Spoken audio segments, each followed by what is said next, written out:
Hey, Poi Spinners. Today I'm going to break down Zan's Diamond in Split Op. If you follow one of the poi, it goes up, down, left, down, up, right, left. Let's break it down, and more importantly, build some skills along the way. First step is, and by the way, everything's in split time, but it's this split time bouncing technique where they switch positions and the heads cross smoothly in the middle. Reduce the number of beats until you get down to this bouncing motion.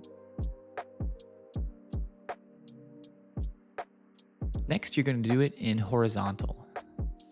Again, everything's in split time, so make sure throughout this process you can go from same to split smoothly. Practice out to the side, do a beat in the middle, switch sides. Over time, you'll find that that beat in the middle can actually be eliminated. That's where that swooping visual comes from. Remove all the beats, and make sure to take a deep breath because this is exhausting. For the third step, I'm just going to describe what's happening. It's up to you to decide exactly which hand to follow and where to put it. You go from the vertical bounce over to the horizontal split time butterfly, noting which pathways feel the most natural. When you're ready, repeat it on the other side and switch which one starts on the top and which one starts on the bottom.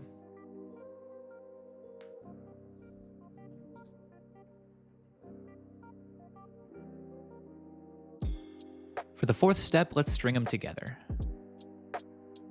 Practice your up, down, and when you're ready, add up, down, side. Restart. Up, down, side to side. Restart. Up, down, side to side, up, down, side to side. You can pause at the horizontal component and it goes back into the pattern nicely. Finally, let's add some danciness to it.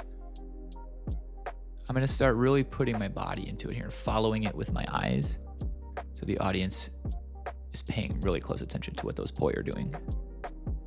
Really leaning to the side that the butterfly is on. I believe in you.